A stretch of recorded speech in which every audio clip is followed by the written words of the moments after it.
Valmiki classes में आपका स्वागत है। हम लोग यूपी बोर्ड कक्षा 10वीं के हिंदी काव्य के दूसरे अध्याय धनुष भंग का अध्ययन कर रहे थे, जिसमें हमने 4 दोहे की व्याख्या की थी। अब हम 5वें दोहे की व्याख्या करते हैं। अब तक हमने पढ़ा कैसे श्री रामचंद्र जी को देख के देवता मुनि सब प्रसन्न हुए, वो सहजता से धनुष की ओर बढ़े और माता जानकी की जो माँ सुनैना है उन्हें देखकर कितनी व्याकुल हुई और सखी के समझाने पर उन्हें सांत्वना भी हुआ और स्नेह भी बढ़ा श्री राम जी के प्रति। अब हम ये जो प्रसंग चल रहा है अभी, इसमें हमने सीता जी की व्याकुलता को अध्ययन कर रहे हैं। अब देखिए इस दोहे में पहले हम इसके कठिन शब्दों को समझते हैं। देख ही देख मतलब देख देख कर, रघुबीर तन मतलब भगवान श्री रामचंद्र जी को, सुर अर्थात देवता, मना मतलब मनाना, स्मरण करना, धरि मतलब धर कर, धीर मतलब धैर्य, भरे मतलब भरना, विलोचन मतलब नेत्र में, आँख में, प्रेम जल मतलब स्नेह के जल, पुलकावली मतलब पुलकित होना, रोमांचित होना, शरीर मतलब शरीर। अब देखिए इसमें क्या है, माता सीता श्री रामचंद्र जी को देखती हैं, उसी का वर्णन गोस्वामी तुलसीदास ने लिखा है। देखिए कैसे कहते, देख देख रघुबीर तन सुर मनाव धरि धीर, भरे विलोचन प्रेम जल पुलकावली शरीर।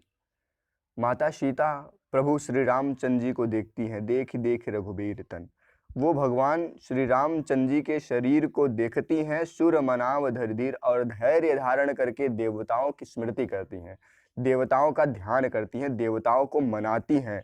भरे विलोचन प्रेम जल, और उनके नेत्रों में, उनकी आंखों में प्रेम रूपी आंसू भरे हुए हैं, प्रेम रूपी जल भरे हुए हैं। पुलकावली शरीर, और जो शरीर है वो पुलकित है, रोमांचित है। आगे पढ़ते हैं। नीके निरख नयन भर शोभा, नीके मतलब अच्छी तरह, निरख मतलब देखकर, नयन भर मतलब आंख भर कर, शोभा मतलब शोभा। पितु मतलब पिता, पनु मतलब जो उनका प्रतिज्ञा है, सुमिर मतलब याद करके, स्मृत करके, बहुरी मन क्षोभा मतलब मन क्षुब्ध हो जाता है, बहुर मतलब बहुत, अह मतलब हे, तात मतलब पिता, दारुण मतलब कठिन, हठ, हठ मतलब प्रतिज्ञा, ठानी मतलब ठान लेना, समुझत मतलब समझते, नहीं मतलब नहीं, कछु लाभ न हानि मतलब कुछ लाभ हो रहा है। सचिव अर्थात मंत्री, सभय मतलब भय से, सीख मतलब सीख देना, बुध मतलब बुद्धिजीवी या पंडित, अनुचित मतलब अनुचित होना। कहते नीके निरख नयन भई शोभा, पितुपन सुमिर बहुरी मन क्षोभा। माता जानकी प्रभु श्री रामचंद्र जी की शोभा को आंख भरकर देखती हैं, अच्छी तरह से नेत्र भरकर उनकी शोभा को देखती हैं। पितुपन सुमिर बहुरी मन क्षोभा, परंतु पिताजी की प्रतिज्ञा को याद करके उनका मन बहुत क्षुब्ध हो जाता है, बहुत दुखी हो जाता है।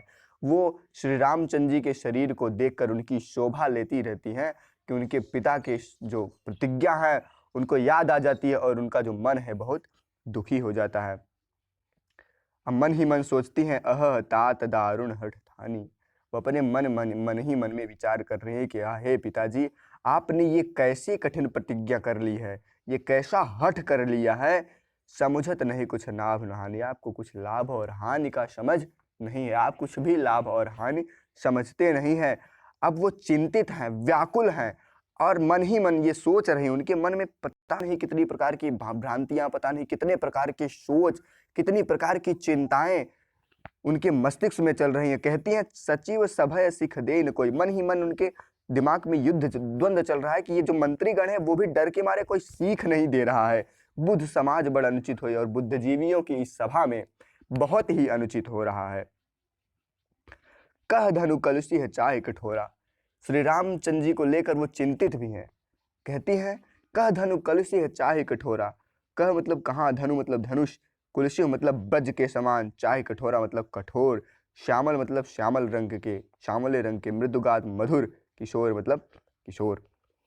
विधि के ही बात ही धरो ऊर्धीरा, विधि मतलब ब्रह्मा जी या फिर विधि का विधान, के ही बात मतलब किस प्रकार, धरो मतलब धारण करना, उर मतलब हृदय, धीरा मतलब धैर्य, शिरत मतलब शिरस, सुमन मतलब होता है पुष्प, कन मतलब शे, भेदी मतलब भेदना, हीरा मतलब हीरा। कहते हैं, कह धनु कलसी है चाहे कठोरा, कह श्यामल मृदुगात किशोरा। कहाँ यह वज्र के समान कठोर धनुष, और कहाँ श्यामल गौर किशोर शरीर वाले राजकुमार अर्थात श्री रामचंद्र जी, विधि के ही भांति धर्म और धीरा। हे ब्रह्मा जी, मैं अब अपने हृदय में किस प्रकार से धैर्य धारण करूं? शिरस सुमन कन भेदी हीरा, क्या शिरस के पुष्प से कभी हीरे को भेदा जा सकता है? वह श्री रामचंद्र जी के जो शरीर है कोमल है, मधुर है, मृदुल है, श्यामल है और इतने मनोरम दिख रहे हैं कि इसीलिए माता सीता चिंतित है कि यह वज्र के समान कठोर धनुष और यह श्यामल गौर वर्ण के किशोर कैसे इस धनुष को उठाएंगे। सकल सभा कै मति भय भोरी, अब मोहि शंभु चाप गति तोरी। कहते सकल मतलब संपूर्ण, सभा कै मति मतलब बुद्धि, भय भोरी, भोरी मतलब होता है भोली, भोली मतलब बावली, बावली मतलब नष्ट हो जाना। अब मोहि शंभु चाप गति तोरी मतलब तुम्हारी शरण में। कहते सकल सभा के मति भय भोरी, ये जितने भी लोग यहाँ बैठे हैं पूरे समाज में, सभी सभा में बैठे लोगों की जो मति है, जो बुद्धि है वो नष्ट हो गई, सभी बावले हो गए हैं। इसलिए हे शंभुचाप, हे शिव के धनुष, अब मुझे तुम्हारी शरण में ही आना है। मैं अब तुम्हारी शरण में ही हूँ, अब मुझे केवल तुम्हारा ही आसरा है। निज जड़ता लोगन पर डारी, अब वो भगवान शिव के उस धनुष से निवेदन करते हैं, उस धनुष से अर्चना पूजा करती है, निवेदन करती हैं, उसकी वंदना करते हुए कहती है निज जड़ता मतलब अपना यह जो भारीपन है लोगन पर डाली, इन लोगों पर डाल के हो ही हरहु रघुपति है निहारी, और भगवान श्री रामचंद्र जी को देख करके हल्के हो जाओ। कहते निज जड़ता लोगन पर डारी हो हरहु रघुपति है निहारी। हे शिव के पवित्र धनुष, आप अपना जो भारीपन है, अपनी जो जड़ता है उसको लोगों पर डाल करके प्रभु श्री राम की ओर देख करके हल्के हो जाइए। गोस्वामी तुलसीदास लिखते, कितना अद्भुत प्रसंग है, कितनी अच्छी लेखनी है उनकी। कहते अति परताप शीय मन माही, लव निमेष जुग समशय जाही। कहते अति प्रताप मतलब अत्यंत संताप, बहुत दुख, बहुत अथाह पीड़ा शीय मन माही सीता जी के मन में है। लव निमेष, लव निमेष मतलब होता है समय का एक छोटा सा पल भी। जुग शय, यहाँ देखिए जो सब लिखा है वहाँ यहाँ पे होगा शय, अब यहाँ और यहाँ पे जो शय लिखा है, यहाँ पे जो शय लिखा है ये होगा सम और ये शय। कहते अति परताप सीय मन माही, लव निमेष जुग शय सम जाही। कहते जो सीता जी का इस समय सीता जी के मन में इतना अधिक संताप है, इतना अधिक कष्ट है, इतनी अधिक पीड़ा हो रही है कि उनका एक छोटा सा समय का पल भी, एक छोटा सा पल भी सैकड़ों युगों की तरह बीत रहा है। कैसे बीत रहा है? लव निमेष शय जुग शय समझाही, उनका छोटा सा पल भी सैकड़ों युगों की तरह बीत रहा है। इतनी अधिक पीड़ा, इतना अधिक संताप और सोच माता जानकी के मन में है। आगे लिखते हैं प्रभु ही चितय पुनि चितव महि, राजत लोचन लोल, खेलत मन से जमीन जुग, जनु विध मंडल डोल।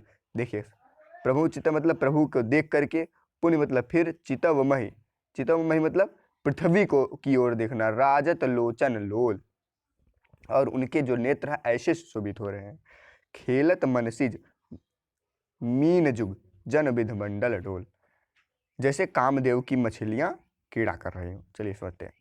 कहते प्रभु ही चितय पुनः चितामचंद जी को देखती है, फिर पृथ्वी को देखती है, राजत लोचन लोल, और ऐसा देखते हुए उनके जो नेत्र हैं, उनकी जो आंखें हैं वह ऐसे शोभित हो रही हैं, खीलत मनसी जैसे कामदेव जी की मीन जुग, दोनों मछलियां जन विध मंडल डोल, जैसे इस आकाश मंडल में कीड़ा कर रही हो।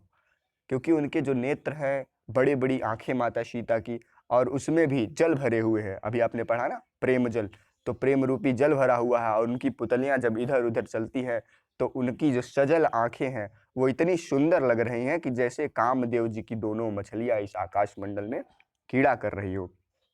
आगे पढ़ते हैं गिरा अलिन मुख पंकज रोकी, प्रकट न लाज ऋषा अवलोकी। उनका जो भ्रमर है, उनका जो भ्रम, उनका जो दुख है वो अपने इस कमल रूपी मुख पर आने नहीं देना चाहती। गिरा अनिल मुख पंकज रोकी, अपने इस दुख को इस कमल रूपी मुख पर आने नहीं देना चाहती। प्रकट न लाज निशा अवलोकी, और लज्जा रूपी रात्रि को, लज्जा रूपी रात्रि से उसको प्रस्तुत नहीं करना चाहती हैं। लोचन जल रह लोचन कोना, जैसे परम कृपण कर सोना। उनके नेत्रों का जो जल है वह उनकी आंखों में ही रह जाता है, जैसे किसी कंजूस का धन किसी कोने में छुपा और गड़ा पड़ा रहता है। अब कितनी बड़ी विडंबना है, कितनी अधिक पीड़ा है उनको कि भगवान श्री रामचंद्र जी के प्रति उनका अगाध प्रेम भी है और वो उसको प्रकट भी नहीं कर सकती। उनको दुख भी है कि अगर मेरा जो दुख है वो प्रकट हुआ, अगर मेरी आंखों से, मेरी नेत्रों से जल गिरे तो लोग भी क्या कहेंगे। इसलिए वो संशय में है और अपने दुख को, अपने दर्द को प्रकट भी नहीं कर सकती। कितनी अद्भुत लेखनी गोस्वामी तुलसीदास जी ने लिखा है। कहते शकुची व्याकुलता बढ़ जानी धर धीरज प्रतीत उर्न। उनका जो संकोच है, उनकी जो व्याकुलता है वो अत्यंत बढ़ी हुई है, लेकिन वो क्या कहते इधर धीरज प्रतीत उरानी। अब वो अपने मन में धैर्य धारण करके बैठी हुई है, वो अपने हृदय में धैर्य धारण करके बैठी और कहती हैं तन मन बचन मोर पन साचा रघुपद पद सरोज चितुराचा। यदि मैं तन मन बचन से, मेरा प्रण सच्चा है, रघुपद पद सरोज चितुराचा, और मेरा जो चित्त है मतलब मेरा जो मन है वो भगवान श्री रामचंद्र जी के कमलवत चरणों में ही यदि अनुरक्त है, यदि मैं मन क्रम मन वचन और वाणी तीनों से सच्ची हूँ और मेरा मन जो है वो केवल रघुनाथ जी के चरणों में ही लगा हुआ है, तव भगवान सकल उर्वासी। कहते तव भगवान सकल उर्वासी, तब हे भगवान जो सबके हृदय में निवास करने वाले हो, करिहई मोय रघुबर के दासी। आप मुझे भगवान श्री रामचंद्र जी की ही दासी बनाइएगा, आप मुझे रघुनाथ जी की ही दासी बनाइएगा। जही कर सत्य स्नेह, क्योंकि जिसका जिस पर सत्य स्नेह रहता है, सच्चा प्रेम रहता है, सो तह मिलई न कछ संदेह, वह उसको मिलता ही है, ऐसा कोई संदेह, इसमें कोई संदेह नहीं है। आगे माता जानकी कहती है प्रभु तन चितय प्रेम तन ठाना, कृपा निधान राम सब जाना। प्रभु तन चितय, रघुनाथ जी को देखकर, भगवान श्री रामचंद्र जी को देखकर, उनके शरीर को देखकर प्रेम तन ठाना, वो प्रेम रूपी तपस्या जो है, वो प्रेम रूपी प्रतिज्ञा कर लेती हैं, वो ठान लेती हैं। क्या ठानती है? अगर कि मैं होंगी तो श्री रामचंद्र जी की होंगी, नहीं तो किसी की नहीं होंगी, नहीं तो मैं जीवित नहीं रहूंगी। ऐसी प्रतिज्ञा उन्होंने जब किया, कृपा निधान राम सब जाना, तब भगवान श्री रामचंद्र जी इस बात को जान गए। कृपा निधान राम सब जानते हैं, वो क्या होता है, उनके मन की जो बात है, उनकी जो पीड़ा है वो जान गए। सियहि बिलोक ताके धनु कैसे, सियहि बिलोक मतलब सीता को देखकर, ताके मतलब देखना, धनु कैसे मतलब धनुष को कैसे, चितव जैसे, चितव मतलब देखना, गरुड़, गरुड़ है, लघु ब्याल मतलब छोटा सांप। सियहि बिलोक ताके धनु ऐसे, वो सीता जी को देखकर धनुष की ओर ऐसे देखते हैं, चितव गरुड़ लघु ब्याल, जैसे गरुड़ जी सांप के छोटे बच्चे को देखते हैं। आज हमने इसमें 6 अपने 5 दोहों की व्याख्या की। अब अगला जो बचा हुआ दोहा है, अब उसको अपने अगले वीडियो लेक्चर में कंप्लीट करेंगे। अगर आपको कोई भी दोहा, कोई भी चौपाई नहीं समझ में आएगी तो आप कमेंट बॉक्स में कमेंट करके हमसे पूछिएगा, और हमारे ये जो चैनल है, ये जो वीडियो है, उसको ज़्यादा से ज़्यादा आप लोग साझा करिए अपने मित्रों तक, ताकि उन्हें भी आसानी से इसकी व्याख्या मिल सके। तब तक के लिए धन्यवाद।